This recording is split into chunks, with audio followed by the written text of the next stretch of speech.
ಈಗ ನಾನು ಒಂಚೂರು ಗಡಿಬಿಡಿಯಲ್ಲಿ ನಿಮ್ಮ ಹೆಸರು ಕೇಳಲೇ ಇಲ್ಲ ಸ್ಟಾರ್ಟಿಂಗ್ ಅಲ್ವಾ? ಭಟ್ಕಳದವಳಾಗಿರೋದ್ರಿಂದ ಭಟ್ಕಳದಲ್ಲಿರೋ ಎಲ್ರಿಗೂ ನನ್ನ ಹೆಸರು ರಮ್ಯಾ ಅಂತ ಗೊತ್ತು. ಹೌದು, he is an amazing person. ತುಂಬಾ ತುಂಬಾ ಅಮೇಸಿಂಗ್ ಇದಾರೆ ಅವರು. ಇವತ್ತೇನ್ ಊಟ ಮಾಡ್ತೀರಾ, ಇವತ್ತೇನ್ ತಿಂತೀರಾ, ಅದೆಲ್ಲದು ನಾಳೆ ನೀವ್ ಹೇಗ್ ಕಾಣಿಸ್ತೀರಾ ಅನ್ನೋದು ಡಿಸೈಡ್ ಮಾಡುತ್ತೆ. ರಿಷಬ್ ಸರ್ ಹತ್ರ ಭಾಷೆನ ಹೇಗೆ ವ್ಯಾಲ್ಯೂ ಮಾಡ್ಬೇಕು ಅನ್ನೋದು ನಾನು ತುಂಬಾ ಕಲ್ತ್ಕೊಂಡೆ. ಕಲೆಗೆ ಹೇಗೆ ವ್ಯಾಲ್ಯೂ ಮಾಡ್ಬೇಕಂತ ಕಲ್ತ್ಕೊಂಡೆ. ಚಿಕ್ಕ ಸೀಕ್ವೆನ್ಸ್ ಅಲ್ಲಿ ಅವರು ಬರ್ತಾರೆ, ನೋಟಿಸ್ ಮಾಡಿದ್ರೆ. ಹೌದು, ಆ ರಥ ಬಂದು ಫೈಟ್ ಸೀಕ್ವೆನ್ಸ್ ಬರ್ಬೇಕಾದ್ರೆ 4 ವಿಂಡೋಸ್ ಅಂತ ತಮಿಳಲ್ಲಿ ಸತ್ಯರಾಜ್ ಸರ್ ಜೊತೆ ನಿಮ್ಗೆ ಗೊತ್ತಿರ್ಬೋದು, ಬಾಹುಬಲಿಯಲ್ಲಿ ಕಟ್ಟಪ್ಪ ಆಗಿ ಮಾಡಿದ್ದಾರೆ. ಎಲ್ಲಾ ಕಡೆ ಬ್ಯಾನರ್ ಅಲ್ಲಿ ಹಾಕಿ ಭಟ್ಕಳದಲ್ಲಿ ನನ್ನ ತುಂಬಾ ತುಂಬಾ ಫೇಮಸ್ ಮಾಡಿದ್ದು ನಮ್ಮ ತಂದೆ.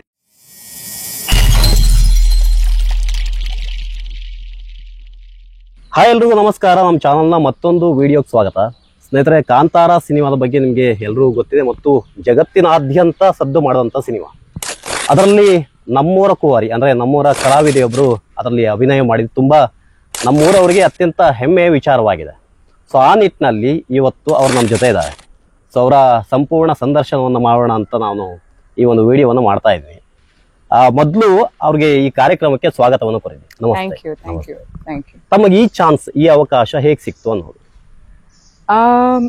ನಾನು ಆಕ್ಚುಲಿ 2 ಸತಿ ಸ್ಕ್ರೀನ್ ಟೆಸ್ಟ್ ಕೊಟ್ಟಿದ್ದೀನಿ ಹೊಂಬಾಳೆ ಅವ್ರದ್ದು ಆಡಿಷನ್ಸ್ ಹಾಕಿದಾಗ. ಮೊದಲನೇ ಸ್ಕ್ರೀನ್ ಟೆಸ್ಟ್ ಬಂದು ಮಂಗಳೂರಲ್ಲಿತ್ತು. ಸೊ ನಾನಿವಾಗ ಚೆನ್ನೈಯಲ್ಲಿ ಇರ್ತೀನಿ. ಸೊ ನಾನು ಅಲ್ಲಿಂದ ಮಂಗಳೂರಿಗೆ ಟ್ರಾವೆಲ್ ಮಾಡಿ ಫಸ್ಟ್ ಸ್ಕ್ರೀನ್ ಟೆಸ್ಟ್ ಕೊಟ್ಟೆ. ಅದಾದ್ಮೇಲೆ 2ನೇ ಸತಿ ಅವ್ರು ಕರೆದ್ರು ನನ್ಗೆ ಬೆಂಗಳೂರಲ್ಲಿ. ಸೊ ಬೆಂಗಳೂರಿಗೂ ಹೋಗಿ ನಾನು ಸ್ಕ್ರೀನ್ ಟೆಸ್ಟ್ ಕೊಟ್ಟಿದ್ದೀನಿ ಕಂಠೀರವ ಸ್ಟುಡಿಯೋ ಅಲ್ಲಿ. ಅದು ಸ್ಕ್ರೀನ್ ಟೆಸ್ಟ್ ಇತ್ತು. ಅಂಡ್ ಅದಾದ್ಮೇಲೆ 1-5-6 ತಿಂಗಳು ನನ್ಗೇನು ಕಾಲ್ ಬಂದಿರ್ಲಿಲ್ಲ. ಸೊ ನಾನು ಅನ್ಕೊಂಡಿದ್ದೆ ಮೋಸ್ಟ್ಲಿ ನನ್ಗೆ ಇದು ಸಿಕ್ಕಿರ್ಲಿಲ್ವೋ ಅಥವಾ ಬೇರೆ ಯಾರಿಗಾದ್ರೂ ಹೋಯ್ತು ಅಂತ ಅನ್ಕೊಂಡೆ. ಬಟ್ ಗುಡ್, ನನ್ಗೆ ಸಿಕ್ತು. ಕಾಲ್ ಬಂತು. ನಾನು ಯಾವ್ದೋ ಹಾಲಿಡೇ ಅಲ್ಲಿ ಇದ್ದೆ ಅನ್ಸುತ್ತೆ. ಆವಾಗ ಕಾಲ್ ಮಾಡ್ಬಿಟ್ಟು ಈ ತರ ಇಮಿಡಿಯೇಟ್ಲಿ ನಾಳೆ ಶೂಟ್ ಇದೆ ಬನ್ನಿ ಅಂತ. So that's how. ಹೆಂಗೆ ಆಸಕ್ತಿ ಬಂದದ್ದು ಹೇಗೆ ನಿಮ್ಗೆ? ಆಕ್ಚುಲಿ ನಾನು ಹುಟ್ಟು ಬೆಳೆದಿದ್ದೆಲ್ಲ ಸಿನಿಮಾ ಥಿಯೇಟರ್ ಅಲ್ಲಿ. ಬಿಕಾಸ್ ನಮ್ ತಂದೆ ಸಿನಿಮಾ ಥಿಯೇಟರ್ ಅಲ್ಲಿ ಫುಡ್ ಬಿಸ್ನೆಸ್, ಕ್ಯಾಂಟೀನ್ ಬಿಸ್ನೆಸ್ ಇಟ್ಕೊಂಡಿದ್ದು.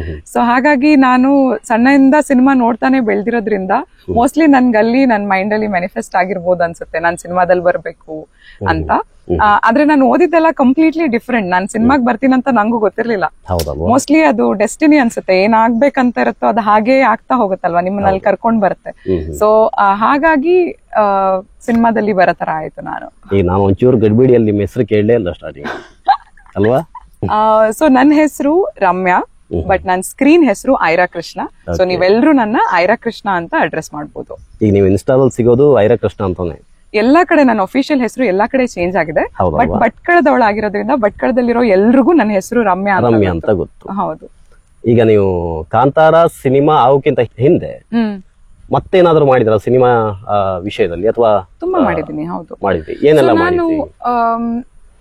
ನಾನೊಂದ್ 2 ವರ್ಷದ ಹಿಂದೆ 3 ವರ್ಷದ ಹಿಂದೆ ಮೋಸ್ಟ್ಲಿ ನಾನು ಸಿನಿಮಾಗ್ ಬರ್ಬೇಕು ಅಂತ ನಾನು ಡಿಸೈಡ್ ಮಾಡಿದಾಗ ನನ್ಗೆ ಮೊದಲನೇ ಕಿರುಚಿತ್ರ ಬಂದ್ಬಿಟ್ಟು ದ ಬೆಲ್ ಅಂತ.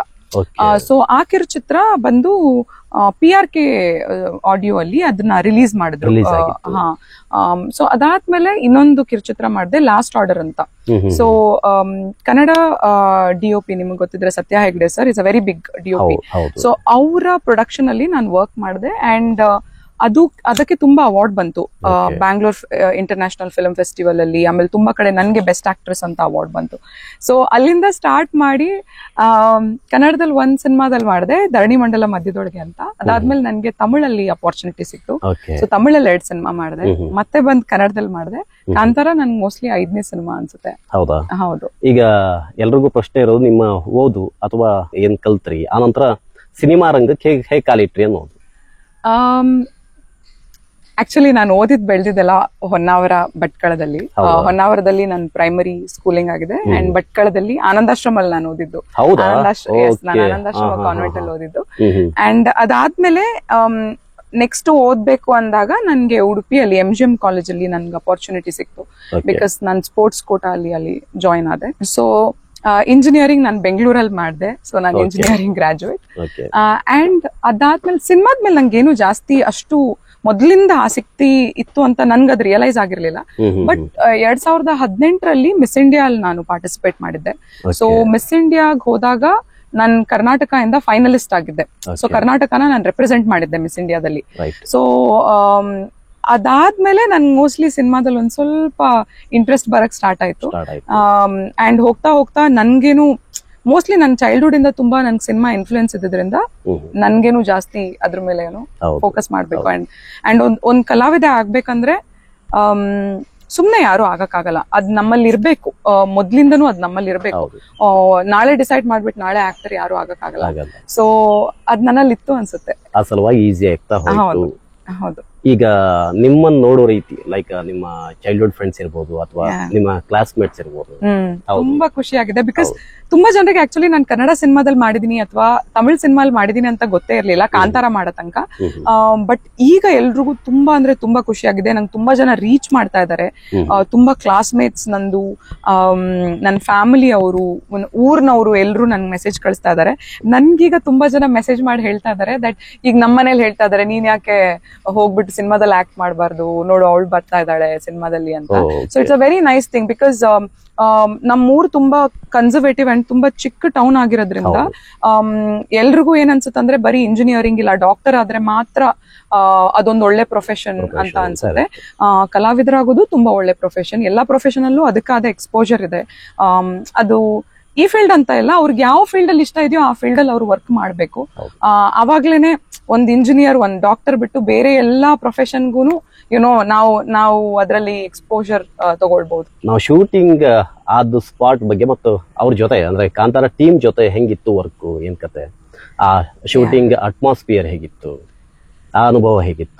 ಆಕ್ಚುಲಿ ಶೂಟಿಂಗ್ ನಡೆದಿದ್ದು ತುಂಬಾ ತುಂಬಾ ತುಂಬಾ ಬ್ಯೂಟಿಫುಲ್ ಆದ ಲೊಕೇಶನ್. ಯಾಕಂದ್ರೆ ಕೊಲ್ಲೂರಿಂದ ಒಳಗ್ ಹೋಗ್ಬೇಕು ಲೊಕೇಶನ್.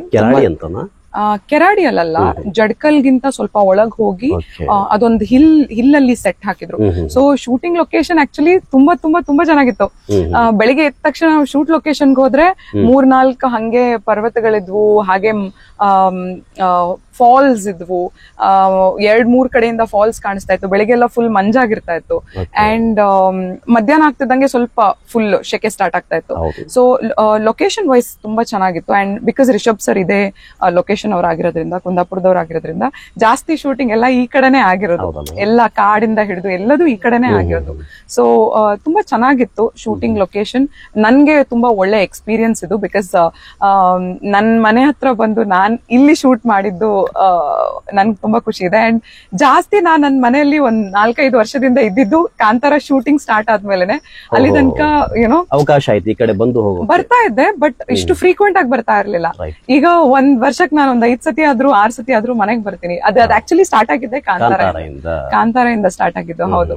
ಸೊ ಗುಡ್ ಎಕ್ಸ್ಪೀರಿಯನ್ಸ್, ತುಂಬಾ ಚೆನ್ನಾಗಿತ್ತು.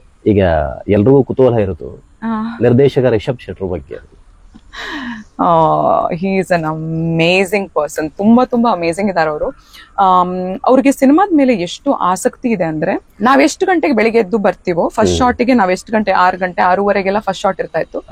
ಅವರು ಅದೇ ಟೈಮಿಗೆ ಬಂದು, ಇನ್ಫ್ಯಾಕ್ಟ್ ಅವ್ರು 3 ಗಂಟೆಗೆ ಎದ್ದು ಅವ್ರ ವರ್ಕ್ಔಟ್ ರುಟೀನ್ ಎಲ್ಲ ಮುಗಿಸ್ಬಿಟ್ಟು ಮೋಸ್ಟ್ಲಿ ಅವರು 6 ಗಂಟೆ ಅದೇ ಟೈಮಲ್ಲಿ ಸೆಟ್ಗೆ ಇರ್ತಾ ಇದ್ರು. ಅಂಡ್ ಅವ್ರ ಸೆಟ್ ಅಲ್ಲಿ ಇದ್ರೆ ಇವಾಗ ಅವ್ರ wife Pragati ma'am is the costume designer ಸಿನಿಮಾಗೆ. ಸೊ ಅವ್ರ ವೈಫ್ ಬರ್ತಾ ಇದ್ರು, ಅವ್ರ ಮಕ್ಳು ಬರ್ತಾ ಇದ್ರು, ಅವ್ರ ಇಡೀ ಫ್ಯಾಮಿಲಿ ಸಿನಿಮಾದಲ್ಲಿ ಇನ್ವಾಲ್ವ್ ಆಗಿತ್ತು. So it's a very very dedicated person. ಮತ್ತೆ ಅವ್ರು ಹೇಳುದು ಒಂದು ಇಂಟರ್ವ್ಯೂ ಅಲ್ಲಿ ಅವರ ಇಡೀ ಊರು ಅದ್ರಲ್ಲಿ ಇನ್ವಾಲ್ವ್ ಆಗ್ತಾ ಇತ್ತು ಅನ್ನೋದ್ರ ಬಗ್ಗೆ. ಡೆಫಿನೆಟ್ಲಿ ಇವಾಗ ನಾನು ಇನ್ಕ್ಲೂಡ್ ಆಗಿದ್ದು ಹಾಗೆ. ಬಿಕಾಸ್ ನೀವು ನೋಡಿದ್ರೆ ಸಿನಿಮಾದಲ್ಲಿ ಶೂಟ್ ಮಾಡಿರೋ ಮೋಸ್ಟ್ ಆಫ್ ದೆಮ್ ಎಲ್ರು ಬಂದು ಉಡುಪಿ, ಮಂಗಳೂರು, ಕುಂದಾಪುರ, ಭಟ್ಕಳ ಎಲ್ಲರೂ ಲೋಕಲ್ ಪ್ರತಿಭೆಗಳು. ಅಂಡ್ ಇನ್ನೊಂದು ಒಳ್ಳೆ ಥಿಂಗ್ ಏನಂದ್ರೆ, ಈ ಫಿಲಂ ಇಂದ ತುಂಬಾ ಜನರಿಗೆ ಸಿನಿಮಾದಲ್ಲಿ ಆಸಕ್ತಿ ಬರಕ್ ಸ್ಟಾರ್ಟ್ ಆಯ್ತು. ಬಿಕಾಸ್ ಇಲ್ಲಿ ಕ್ಯಾಬ್ ಡ್ರೈವರ್ಸ್ ಆಗಿರ್ಬೋದು ಅಥವಾ ಕೇಟರಿಂಗ್ ಅವ್ರು ಆಗಿರ್ಬೋದು, ವರ್ಕ್ ಮಾಡಿರೋ ಜೂನಿಯರ್ ಆರ್ಟಿಸ್ಟ್ ಆಗಿರ್ಬೋದು, ಮೋಸ್ಟ್ ಆಫ್ ದೆಮ್ ಎಲ್ರು ಬಂದು ಈ ಕಡೆ ಅವರು.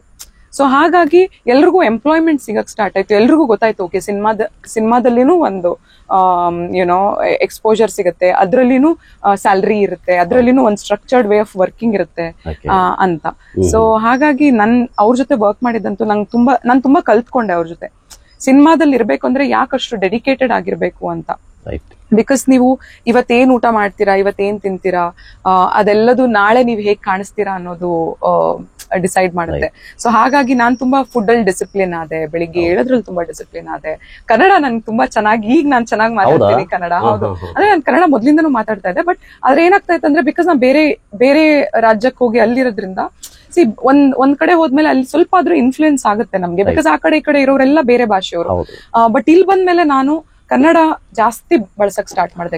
ಈ ಸ್ಲ್ಯಾಂಗ್ ಅನ್ನೋ ಒಂದಿದೆಯಲ್ಲ, ಈ ಸ್ಲ್ಯಾಂಗ್ ಜಾಸ್ತಿ ಮಾತಾಡ್ತೀವಿ ನಾವು. ಹೋಗುವಾಗ ನಾವು ಬೆಂಗಳೂರು ಫಸ್ಟ್ ಎಂಟ್ರಿ ಆಗುವಾಗ ನಮ್ ಸ್ಲ್ಯಾಂಗ್ ಮಾತಾಡ್ತೀವಿ, ಹೆಚ್ಚಾಗಿ ನಮ್ ಸ್ಲ್ಯಾಂಗ್ ಅವ್ರಿಗೆ ಅರ್ಥ ಆಗಲ್ಲ. ಹೌದು, ಬದಲಾವಣೆ ಮಾಡೋ ಟ್ರೈ ಮಾಡ್ತೀವಿ, ಇಂಗ್ಲಿಷ್ ಅನ್ನ ಬಿಡಿ ತೋರ್ಸೋಕ್ ಟ್ರೈ ಮಾಡ್ತೀವಿ. ಎಕ್ಸಾಕ್ಟ್ಲಿ. ಆದ್ರೆ ನನ್ಗೆ ಈಗ ನಾನ್ ಭಟ್ಕಳದವಳಾದ್ರೂ ನಂಗ ಕರೆಕ್ಟ್ ಆಗಿ ಒಂದ್ ಭಟ್ಕಳದ್ ಇದು ಆ ಸ್ಲ್ಯಾಂಗ್ ನನ್ಗೆ ಕ್ಯಾಚ್ ಮಾಡ್ಲಿಕ್ಕೆ ಆಗ್ಲಿಲ್ಲ. ಬಿಕಾಸ್ ನಾ ಹೊನ್ನಾವರದಲ್ಲಿದ್ದೆ ಫಸ್ಟ್, ಅದಾದ್ಮೇಲೆ ಭಟ್ಕಳ ಬಂದೆ, ಅದಾದ್ಮೇಲೆ ಉಡುಪಿಗೆ ಹೋದೆ, ಅದಾದ್ಮೇಲೆ ಇನ್ನೊಂದ್ ಕಡೆ ಹೋದೆ. ಸೊ ನಾನು ಮಲ್ಟಿಪಲ್ ಜಾಗದಲ್ಲಿ ಇದ್ದಿದ್ರಿಂದ ಒಂದು ಕನ್ನಡ ಮಾತ್ರ ಚೆನ್ನಾಗ್ ನಂಗೆ ಬರುತ್ತೆ, ಆದ್ರೆ ಆ ಸ್ಲ್ಯಾಂಗ್ ಗೊತ್ತಿಲ್ಲ ಅಂತಲ್ಲ, ಬರುತ್ತೆ. ಬಟ್ ತುಂಬಾ ಮಾತಾಡ್ಬೇಕಲ್ವಾ, ಅದ್ ಹಾಗಾಗಿ ನನ್ಗೆ ರಿಷಬ್ ಸರ್ ಹತ್ರ ಭಾಷೆನ ಹೇಗೆ ವ್ಯಾಲ್ಯೂ ಮಾಡ್ಬೇಕು ಅನ್ನೋದು ನಾನು ತುಂಬಾ ಕಲ್ತ್ಕೊಂಡೆ, ಕಲೆಗೆ ಹೇಗೆ ವ್ಯಾಲ್ಯೂ ಮಾಡ್ಬೇಕಂತ ಕಲ್ತ್ಕೊಂಡೆ. ಒಟ್ಟು ಎಷ್ಟು ದಿನ ಈ ಶೂಟಿಂಗ್ ಇದ್ದದ್ದು?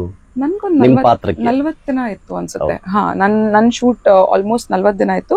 ಅಂಡ್ ತುಂಬಾ ಚೆನ್ನಾಗಿತ್ತು ಎಕ್ಸ್ಪೀರಿಯನ್ಸ್. ನಾನು ವರ್ಕ್ ಮಾಡ್ತಾನು ಫೈನಲ್ ಕಟ್ ಅಲ್ಲಿ ಏನ್ ಬರುತ್ತೆ ಅದು ಏನೋ ಕತೆಗೆ ತಕ್ಕಂಗೆ ಅವ್ರು ಮಾಡ್ತಾರೆ, ಎಡಿಟೆಡ್ ವರ್ಷನ್ ಇರುತ್ತೆ ಅಂಡ್ ಆಲ್ ದಟ್. ಬಟ್ ತುಂಬಾ ಚೆನ್ನಾಗಿ, ಬಿಕಾಸ್ ನಾನು ಮೇನ್ ವಿಲನ್ ಅವ್ರ ವೈಫ್ ಆಗಿದ್ದರಿಂದ ತುಂಬಾ ಚೆನ್ನಾಗಿ ಗುರುತಿಸುವಂತ ಕ್ಯಾರೆಕ್ಟರ್, ತುಂಬಾ ಪ್ರಮುಖ ಪಾತ್ರ. ನಂಗೊಂದು ಬೇಜಾರಾದಂತಂದ್ರೆ ನಿಮ್ ಡೈಲಾಗ್ ಇರಲ್ಲ ಅಂತ ಹೇಳಿದ್ರೆ ನಮ್ಗೆ ತುಂಬಾ ಬೇಜಾರಾಯ್ತು. ಆಕ್ಚುಲಿ ಎಲ್ರು ನನ್ಗೆ ಒಂದ್ ಸಿನಿಮಾದಲ್ಲಿ ಶೂಟಿಂಗ್ ಮಾಡ್ಬೇಕಾದ್ರೆ ಸ್ಟಾರ್ಟಿಂಗ್ ಅಲ್ಲಿ ಒಂದ್ ಸ್ಕ್ರಿಪ್ಟ್ ಅಂತ ಇಟ್ಕೊಂಡಿರ್ತಾರೆ. ಬಟ್ ಅದಾದ್ಮೇಲೆ ಕತೆಗೆ ಏನ್ ಇಂಪಾರ್ಟೆಂಟ್ ಇರುತ್ತೋ ಅದ್ರ ತಕ್ಕಂಗೆ ಕಟ್ ಮಾಡ್ತಾರೆ. ಸೊ ನಾನ್ ಡೈಲಾಗ್ ಪೋರ್ಷನ್ ಡೆಫಿನೆಟ್ಲಿ ಇತ್ತು. ಬಿಕಾಸ್ ಇನ್ಫ್ಯಾಕ್ಟ್ ಕುಲಶೇಖರ ಸತ್ತಾಗ ಅಲ್ಲಿ ನಂದೊಂದು ಬ್ಯೂಟಿಫುಲ್ ಸೀಕ್ವೆನ್ಸ್ ಇತ್ತು. ಅಷ್ಟು ಈಗ ಹೇಗ್ ಫಾಸ್ಟ್ ಕಟ್ ಅಲ್ಲಿ ಹೋಗುತ್ತೆ ಆ ತರ ಇರ್ಲಿಲ್ಲ, ತುಂಬಾ ಚೆನ್ನಾಗಿ ಬ್ಯೂಟಿಫುಲ್ ಒಂದು ಸೀಕ್ವೆನ್ಸ್ ಇತ್ತು.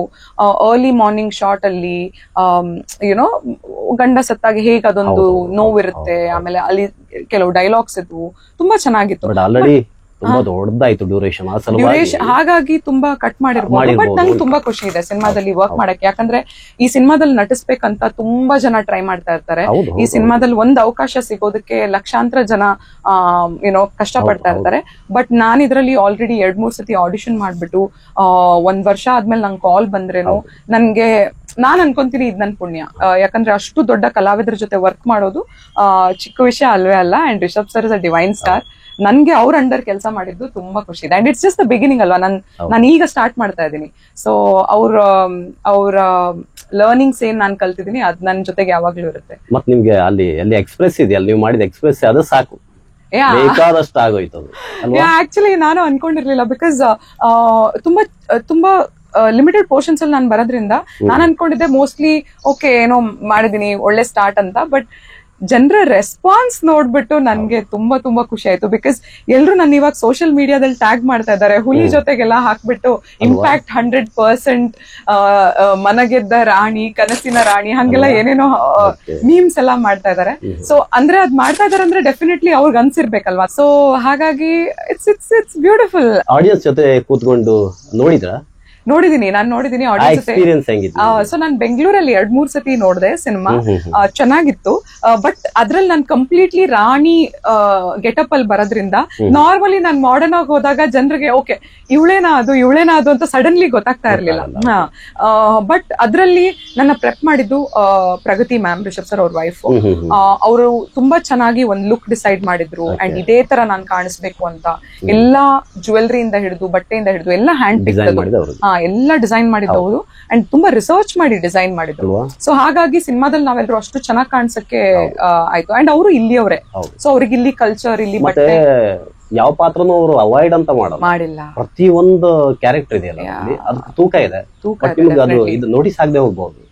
ಪಕ್ಕ ತೂಕ ಇದೆ. ಡೆಫಿನೆಟ್ಲಿ ತೂಕ ಇದೆ. ಅಂಡ್ ಅವರು ಒಂದ್ ಕಡೆ ಒಂದ್ ಚಿಕ್ಕ ಸೀಕ್ವೆನ್ಸ್ ಅಲ್ಲಿ ಅವರು ಬರ್ತಾರೆ, ನೋಟಿಸ್ ಮಾಡಿದ್ರೆ. ಹೌದು, ಆ ರಥ ಬಂದು ಫೈಟ್ ಸೀಕ್ವೆನ್ಸ್ ಬರ್ಬೇಕಾದ್ರೆ ಸೊ ಒಂದು ಚಿಕ್ಕ ಪೋರ್ಷನ್ ಅಲ್ಲಿ ರಿಷಬ್ ಸರ್ ಮತ್ತೆ ಅವ್ರ ಮಗ ಬರ್ತಾರೆ. ಒಂದೆರಡು ಸೆಕೆಂಡ್ ಕಟ್ ಇದೆ ಅದು, ಬಟ್ ಅವ್ರು ಬರ್ತಾರೆ. ಹೌದು. ಸೊ ಅಂಡ್ ಈ ಸಿನಿಮಾದಲ್ಲಿ ತುಂಬಾ ಕಲಾವಿದರಿದ್ರು. ಡೈಲಿ 1000 ಜೂನಿಯರ್ ಆರ್ಟಿಸ್ಟ್ ಇದ್ರು. ಸೊ ಅವ್ರಿಗೆ ಈ ಅರೇಂಜ್ ಮಾಡೋದು ಇದೆಲ್ಲ ಇದು ಆಕ್ಚುಲಿ ತುಂಬಾ ಡಿಫಿಕಲ್ಟ್ ಟಾಸ್ಕ್. ಅದೊಂದು ಹಿಲ್ ಸ್ಟೇಷನ್ ಅಲ್ಲಿ ಏನೂ ಸಿಗಲ್ಲ. So it was good experience ನನ್ಗೆ. ಈಗ ನಿಮ್ ನೆಕ್ಸ್ಟ್ ಪ್ರಾಜೆಕ್ಟ್ 4 ವಿಂಡೋಸ್ ಅಂತ ತಮಿಳಲ್ಲಿ ಸತ್ಯರಾಜ್ ಸರ್ ಜೊತೆ, ನಿಮ್ಗೆ ಗೊತ್ತಿರ್ಬೋದು, ಬಾಹುಬಲಿಯಲ್ಲಿ ಕಟ್ಟಪ್ಪ ಆಗಿ ಮಾಡಿದ್ದಾರೆ ಅವ್ರ ಜೊತೆ. ಅಂಡ್ MS ಭಾಸ್ಕರ್ ಸರ್ ಅಂತ, ಅವರು ತುಂಬಾ ತುಂಬಾ ತುಂಬಾ ಪಾಪ್ಯುಲರ್ ಆಕ್ಟರ್ ತಮಿಳಲ್ಲಿ. ಅವ್ರಿಗೆ ಪಾರ್ಕಿಂಗ್ ಅಂತ ಸಿನಿಮಾಗೆ ಈಗ ನ್ಯಾಷನಲ್ ಅವಾರ್ಡ್ಸ್ ಸಿಕ್ತು. ಸೊ ಅವ್ರ ಜೊತೆಗೆ ನಾನು ನಟಿಸಿದೀನಿ. ಆ ಸಿನಿಮಾ ಆಲ್ಮೋಸ್ಟ್ ರಿಲೀಸ್ ಇದೆ, ಇನ್ನೊಂದು 2-3 months ಅಲ್ಲಿ ರಿಲೀಸ್ ಆಗುತ್ತೆ. ಅಂಡ್ ಕನ್ನಡದಲ್ಲಿ ನಂಗೆ ಆಕ್ಚುಲಿ ಇನ್ನೂ ಅವಕಾಶಗಳು ಸಿಗ್ತಾ ಇದೆ. ಬಟ್ ನೆಕ್ಸ್ಟ್ ನಾನ್ ಮಾಡೋ ಪ್ರಾಜೆಕ್ಟ್ ಅಲ್ಲಿ ನಾನು ಹೀರೋಯಿನ್ ಆಗಿ, ಮೇನ್ ಲೀಡ್ ಆಗಿ, ಒಳ್ಳೆ ಪಾತ್ರ, ಒಳ್ಳೆ ವೇಟ್ ಇರೋ ಪಾತ್ರದಲ್ಲಿ ಮಾಡ್ಬೇಕು ಅಂತ. ಬಿಕಾಸ್ ನಾನು ಈಗ ತುಂಬಾ ಪ್ರಿಪೇರ್ ಆಗ್ತಾ ಇದ್ದೀನಿ ನೆಕ್ಸ್ಟ್ ಬರೋ ರೋಲ್ಗೆ. ಒಳ್ಳೆ ಟ್ರೈನಿಂಗ್ ಮಾಡಿ, ಇನ್ನು ನನ್ನ ಮೇಲೆ ನಾನು ವರ್ಕ್ ಮಾಡಿ ಪ್ರಿಪೇರ್ ಆಗ್ತಾ ಇದ್ದೀನಿ. ಸೊ ಹಾಗಾಗಿ ನೆಕ್ಸ್ಟ್ ಬರೋ ಕನ್ನಡ ಸಿನಿಮಾ ತುಂಬಾ ತುಂಬಾ ಚೆನ್ನಾಗಿರುತ್ತೆ ನಾನು, ಡೆಫಿನೆಟ್ಲಿ.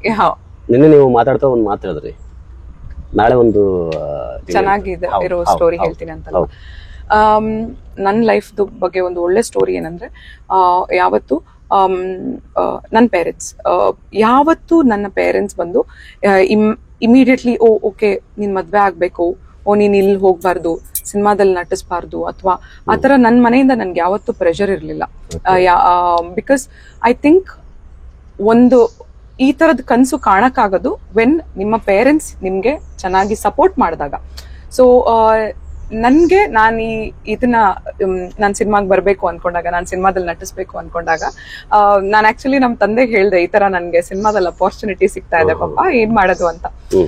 ಸೊ ನಮ್ ಮನೆಯಲ್ಲಿ ತುಂಬಾ ಜ್ಯೋತಿಷಿ ಅವ್ರನ್ನೆಲ್ಲ ನಂಬ್ತಾರೆ, ಓಕೆ, ತುಂಬಾ ಅಸ್ಟ್ರಾಲಜಿ ಎಲ್ಲ ನಂಬ್ತಾರೆ. ಸೊ ನಮ್ಮಪ್ಪ ಹೋಗ್ಬಿಟ್ಟು ಎಲ್ಲಾ ಆಸ್ಟ್ರಾಲಜರ್ಗೂ ಹೋಗಿ ಕೇಳಿದಾರೆ, ಓಕೆನಾ. ಅಂಡ್ ನಾನಂತೂ ದೇವ್ರಿಗೆ ಬೇಡ್ಕೊಳ್ತಿದ್ದೆ, ಅಯ್ಯೋ ದೇವ್ರೆ ಏನಾದ್ರು ಮಾಡ್ಬಿಟ್ಟು ಇದು ಮಾಡಿ ಅಂತ. ಇವ್ರು ನನ್ ತಂದೆ, ಪಪ್ಪ ಹಾಯ್ ಹೇಳಿ ಎಲ್ರಿಗೂ. ಸೊ ಖುಷಿ ಆದ್ರೆ ಯಾರು ಇದ್ರೆ ನಮ್ ತಂದೆ, ನಮ್ ತಂದೆ ನನ್ ಫಸ್ಟ್ ಫ್ಯಾನ್. ನಮ್ ತಂದೆ ನನ್ನ ಎಲ್ಲಾ ಕಡೆ ಬ್ಯಾನರ್ ಅಲ್ಲಿ ಹಾಕಿ ಭಟ್ಕಳದಲ್ಲಿ ನನ್ನ ತುಂಬಾ ತುಂಬಾ ಫೇಮಸ್ ಮಾಡಿದ್ದು ನಮ್ ತಂದೆ. ನನ್ ಫಸ್ಟ್ PR ನಮ್ ತಂದೆ. ಸೊ ನನ್ಗನ್ಸುತ್ತೆ ನಾನ್ ಕಾಲ್ ಮಾಡಿದಾಗ ನಮ್ ತಂದೆಗೆ ನನ್ ಮೇಲೆ ಕಾನ್ಫಿಡೆನ್ಸ್ ಇರ್ಲಿಲ್ಲ. ಅವ್ರಿಗೆ ಅನ್ಸಿತ್ತು ಇವಳೇನೋ ಸುಮ್ನೆ ತಮಾಷೆ ಮಾಡ್ಕೊಂಡು ಆಟ ಆಡ್ಕೊಂಡು ಓದೋದೆಲ್ಲ ಬಿಟ್ಬಿಟ್ಟು ಏನೋ ಫೋಕಸ್ ಮಾಡ್ತಾ ಇದ್ದಾಳೆ ಇವಳು ಅಂದ್ಬಿಟ್ಟು ಪಪ್ಪ ನನ್ಗೆ ಸ್ಟಾರ್ಟಿಂಗ್ ಅಲ್ಲಿ ಬೈಯಕ್ ಸ್ಟಾರ್ಟ್ ಮಾಡಿದ್ರು. ನೀನ್ ಇಷ್ಟು ಒಳ್ಳೆ ಓದಿದ್ಯಾ? ಅಂಡ್ ನಾನು ಎಲ್ಲದ್ರಲ್ಲೂ ಆಲ್ಮೋಸ್ಟ್ ರ್ಯಾಂಕ್ ಸ್ಟೂಡೆಂಟ್, ಚೆನ್ನಾಗಿ SSLC ಇಂದ ಹಿಡಿದು ಎಲ್ಲದ್ರಲ್ಲೂ ನಾನ್ ರ್ಯಾಂಕ್ ಸ್ಟೂಡೆಂಟ್. ಸೊ ಅವ್ರಿಗಂತೂ ನಾನು ಅಕಾಡೆಮಿಕ್ಲಿ ತುಂಬಾ ಚೆನ್ನಾಗಿ ಮಾಡ್ತೀನಿ. ಸೊ ನಾನ್ ಜಾಬ್ ಮಾಡ್ಕೊಂಡು ಎಲ್ಲಾದ್ರೂ US ಎಲ್ಲಾದ್ರೂ ಹೋಗಿ ಸೆಟಲ್ ಆಗ್ತೀನಿ ಅಂತ ಅವ್ರಿಗೆ ಅನ್ಸ್ತಾ ಇತ್ತು. ಬಂದದೆ ಟ್ರಾನ್ಸಿಷನ್ ಅಂತ. ಬಟ್ ನಾನ್ ನನ್ನ ತಂದೆಗೆ ಹೇಳಿದಾಗ ನಮ್ ತಂದೆ ಎಲ್ಲಾ ಆಸ್ಟ್ರಾಲಜರ್ ಹತ್ರ ಕೇಳ್ಬಿಟ್ಟು ಎಲ್ಲಾ ಆಸ್ಟ್ರಾಲಜರು ಅವ್ರಿಗೆ ಹೇಳಿದ್ರು, ನೀವು ನಿಮ್ ಮಗಳು ಒಬ್ರು ಕಲಾವಿದನೇ ಆಗ್ಬೇಕು ಅಂತ ಇತ್ತು ಅಂತ ಹೇಳಿದ್ರು. ಸೊ ಅಲ್ಲಿ ನಂಗೊಂದ್ ಸ್ವಲ್ಪ ಹಬ್ಬ, ಥ್ಯಾಂಕ್ ಗಾಡ್ ನನ್ಗೆ ಓಕೆ ಎಲ್ಲಾ ಕಡೆಯಿಂದ ಸಪೋರ್ಟ್ ಆದ್ರೂ ಸಿಕ್ತು ಅಂತ. ಅದಾದ್ಮೇಲೆ ನನ್ಗೆ ನನ್ ಮನೆಯಿಂದ ಒಳ್ಳೆ ಸಪೋರ್ಟ್ ಸಿಕ್ತು. ಸೊ ನಾನು ಚೆನ್ನೈಯಲ್ಲಿ ನನ್ ಮುಂದಿನ ಕರಿಯರ್ ಬಗ್ಗೆ ಫೋಕಸ್ ಮಾಡಕ್ ಹೋಗ್ತೀನಿ ಅಂತ ಹೇಳ್ದಾಗ್ಲೂ ನಮ್ ಮನೆಯಲ್ಲಿ ಯಾರು ಬೇಡ ಅಂದಿಲ್ಲ. ನಮ್ ಮನೇಲಿ ಯಾವತ್ತೂ ಹುಡುಗಿರಿಗೆ ಆ ಫ್ರೀಡಮ್ ಕೊಡೋದೇ ಮನೇಲಿ, ಎಸ್ಪೆಷಲಿ ನಾನ್ ಬರೋ ಜಾಗದಲ್ಲಿ ಭಟ್ಕಳದ ತರ ಒಂದ್ ಸ್ಮಾಲ್ ಟೌನ್ ಅಲ್ಲಿ ತಂದೆ ತಾಯಿ ಸಪೋರ್ಟ್ ಮಾಡೋದೇ ತುಂಬಾ ದೊಡ್ಡ ವಿಷಯ. ಹಾಗಾಗಿ ನಾನು ನಮ್ ತಂದೆಗೆಲ್ಲ ಕ್ರೆಡಿಟ್ಸ್ ಕೊಡಕ್ ಇಷ್ಟಪಡ್ತೀನಿ. ನನ್ನ ಸಪೋರ್ಟ್ ಮಾಡಿದಕ್ಕೆ. ನನ್ನ ಯಾವಾಗ್ಲೂ ನಮ್ ತಂದೆ ನನ್ನ ಫಸ್ಟ್ ಫ್ಯಾನು.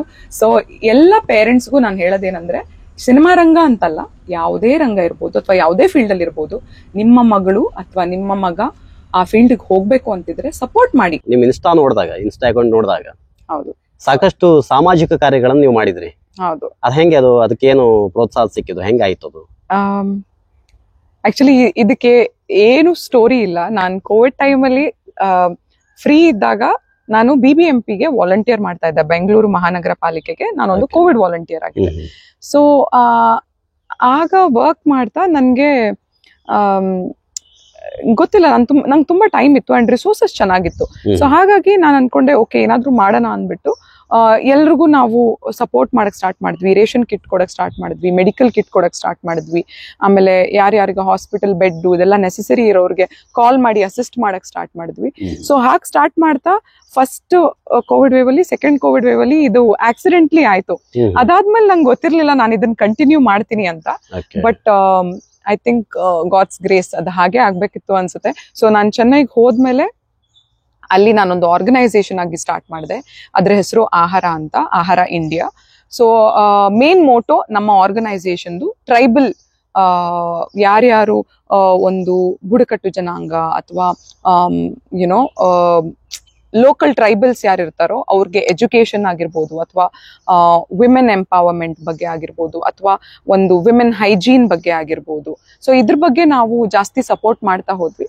ಸೊ ಈಗ ನಾವು ನಮ್ಮ ಆರ್ಗನೈಸೇಷನ್ ಇಂದ ಅಟ್ಲೀಸ್ಟ್ ಒಂದು 300 ಮಕ್ಕಳು ಸ್ಕೂಲ್ಗೆ ಹೋಗ್ತಾರೆ. ನಾವು ಅವ್ರಿಗೆ ಬುಕ್, ಬ್ಯಾಗ್, ಅವ್ರಿಗೆ ಸ್ಕೂಲ್ ಕಿಟ್ ಇಂದ ಹಿಡಿದು ಅವ್ರಿಗೆ ಅವ್ರು ಓದಕ್ಕೆ ಏನೇನ್ ಬೇಕೋ ಅದೆಲ್ಲದನ್ನು ಕೊಡ್ತಾ ಇದೀವಿ. ತುಂಬಾ ಕಡೆ ನಾವು ಸೋಲಾರ್ ಲೈಟ್ ನ ಹಾಕ್ಸಿದೀವಿ. ತುಂಬಾ ಕಡೆ ನಾವು ಎಸೆನ್ಷಿಯಲ್ ಥಿಂಗ್ಸ್ ಏನಿದೆ, ಈಗ ಮಳೆ ಬಂದಾಗ ಅವ್ರಿಗೆ ಅವರೆಲ್ಲರೂ ಈ ಎಲೆದೊಂಥರ ಮನೆಯಲ್ಲಿ ಮಡ್ಲದು ಮನೆಯಲ್ಲಿ ಅದ್ರದ್ದು ಮನೇಲಿ ಇರ್ತಾರೆ. ಸೊ ಎಲ್ಲ ನೀರೆಲ್ಲ ಲೀಕ್ ಆಗುತ್ತೆ. ಸೊ ಅದಕ್ಕೆ ಟಾರ್ಪೋಲಿನ್ಸ್ ಹಂಗೆಲ್ಲ ಕೊಟ್ವಿ.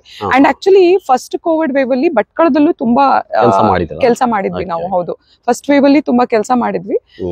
ಸೊ ಅಲ್ಲಿಂದ ಇಂಟ್ರೆಸ್ಟ್ ಬಂತು ನನ್ಗೆ. ಅಂಡ್ ಈಗ ಚೆನ್ನಾಗಿ ನಡೀತಾ ಇದೆ ತುಂಬಾ. ಸೊ ಅದು ನನ್ನ ಪರ್ಸನಲ್ ಖುಷಿಗೋಸ್ಕರ ನನ್ಗೇನೋ ಸಂತಸ ಸಿಗುತ್ತೆ ಅದರಿಂದ ಅಂತ ನಾನು ಮಾಡ್ತಾ ಇದ್ದೀನಿ. ಹೌದು, ಈಗ ತುಂಬಾ ಜನ ಸಿನಿಮಾ ಹುಚ್ಚಲ್ಲಿ ಹೌದು ಎಜುಕೇಶನ್ ಡ್ರಾಪ್ ಔಟ್ ಮಾಡಿ, ಅಂದ್ರೆ ಅಲ್ಲೇ ಕಟ್ ಮಾಡಿ ಅಲ್ಲಿಂದ ಸಿನಿಮಾ ಫೀಲ್ಡ್ ಹಾರುವಂತ ಕನ್ಸ್ ಕಾಣ್ತಾರೆ. ಬಟ್ ನಿಮ್ಗೆ ನಿಮ್ ಸಕ್ಸಸ್ಗೆ ನನ್ನ ಪ್ರಕಾರ ಕಾರಣ ನಿಮ್ದು ಎಜುಕೇಶನ್ ಅದಕ್ಕೆ ಪೂರಕವಾಗಿದೆ. ಆ ಸಲುವಾಗಿ ತುಂಬಾ ಈಸಿ ಆಯ್ತು ನಿಮ್ಗೆಲ್ಲ. ಲೈಕ್ ಅದು ಹ್ಯಾಂಡಲ್ ಮಾಡೋದು ತುಂಬಾ ಈಸಿ ಆಯ್ತು. ಲ್ಯಾಂಗ್ವೇಜ್ ಪ್ರಾಬ್ಲಮ್ ಬರಲ್ಲ, ಕಾನ್ಫಿಡೆನ್ಸ್ ತುಂಬಾ ಬೂಸ್ಟ್ ಅಪ್ ಇತ್ತು ಮುಂಚೆಯಿಂದ. ಅವ್ರಿಗೆ ಏನ್ ಹೇಳ್ತೀರಿ ನೀವು?